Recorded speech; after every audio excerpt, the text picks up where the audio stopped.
Xía tháo, cho trá. Xía tháo, cho trá. Thảo luận, việc hiện xá. Thảo luận, việc hiện xá. Quảng bò, broadcast. Quảng bò, broadcast. Miễn sự, sầm phía. Miễn sự, sầm phía. Thông知, chu đầm nắng.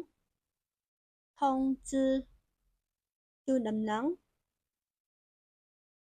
Chào phiền, chơ rơ bốc lắc. Chào phiền, chơ rơ bốc lắc. Khai hội, rồi chống. Khai hội, rồi chống. Triển cao, rồi miến. Triển cao, rồi miến. Lý trữ, liên lên vì ca nghĩa. Lý trữ, liên lên vì ca nghĩa. Thí triển su, ban vì nật sốc phiếp. Thí triển su, ban vì nật sốc phiếp.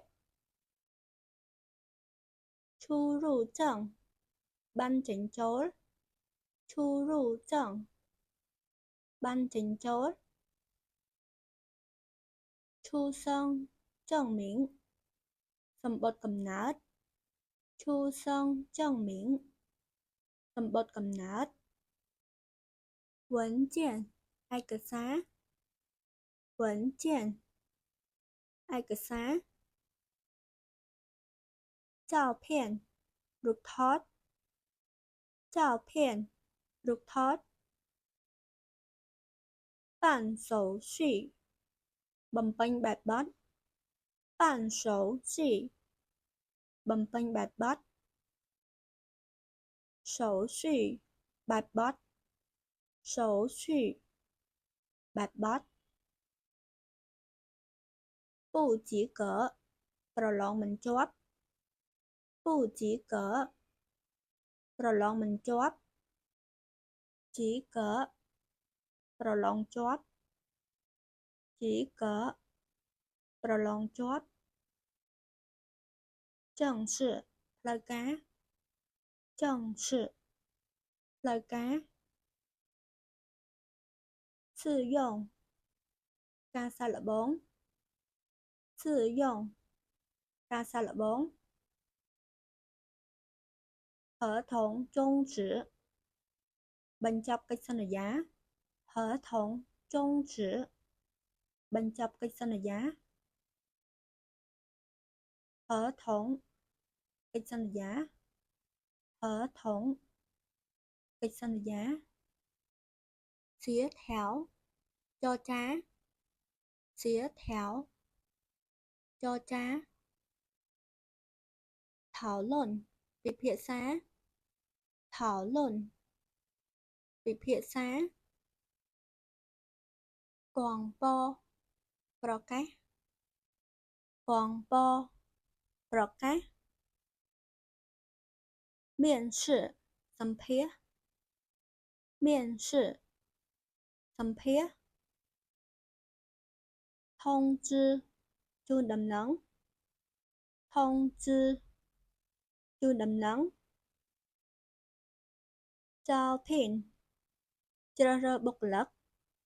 Chào phiền, chơ rơ bốc lắc. Khai hội, rồi chống. Khai hội, rồi chống. Triển cao, rồi miến. Triển cao, rồi miến. Lý trữ, liên lên vì ca nghĩa. Lý trữ, liên lên vì ca nghĩa. Thí triển su, ban vì nật sốc phiếp. Thí triển su, ban vì nật sốc phiếp. Chu rù chậm, ban chỉnh chối. Chu rù chậm, ban chỉnh chối. Chu sân, chân miễn. Sầm bột cầm nát. Chu sân chân miệng. Sầm bột cầm nát. Vấn kiện. Ai cờ xá. Vấn kiện. Ai cờ xá. Chào phiền. Rục thót. Chào phiền. Rục thót. Bản sổ xỉ. Bầm bênh bạt bát. Bản sổ xỉ. Bầm bênh bạt bát. Sổ xỉ. Bạt bát. Sổ xỉ. Bạt bát. Bù chỉ cỡ. Pro lòng mình chóp. Bù chỉ cỡ. Pro lòng mình chóp. Chỉ cỡ. Pro lòng chóp. Chỉ cỡ. Pro lòng chóp.正式. Lời cá.正式. Lời cá. Sử dụng. Ca sa lợ 4. Sử dụng. Ca sa lợ 4. Hợp同终止.បញ្ចប់កិច្ចសន្យា. 合同终止.បញ្ចប់កិច្ចសន្យា. 合同កិច្ចសន្យា. 合同កិច្ចសន្យា. សម្រាប់អ្នកដែលថាចង់រៀនអនឡាញខ្ញុំមានបើកវគ្គបរិញ្ញាណាទាំងអស់គ្នារៀនម៉ោង 2 កន្លះដល់ម៉ោង 4 ច័ន្ទពុធศุក្រឬក៏អង្គារពហុសៅរ៍ហើយដល់ថ្ងៃសៅរ៍អាទិត្យសម្រាប់អ្នកដែលថាអត់មានពេលរៀនអាចរៀនជាមេរៀនក្នុងក្រុមហើយមានកិច្ចការផ្ទះខ្ញុំមានកាយជាប្រចាំទាំងអស់គ្នាហើយយើងរៀនពីមូលដ្ឋានគ្រឹះភាសាចិនហើយនឹងឃ្លាសន្ទនាផ្សេងៗរៀនជាមួយនឹងសភៅ ASK1 ហើយនិង ASK2 ទាំងអស់គ្នាសម្រាប់ព័ត៌មានលម្អិតអាចឆាតចូល page សួរបានណាទាំងអស់គ្នាអរគុណ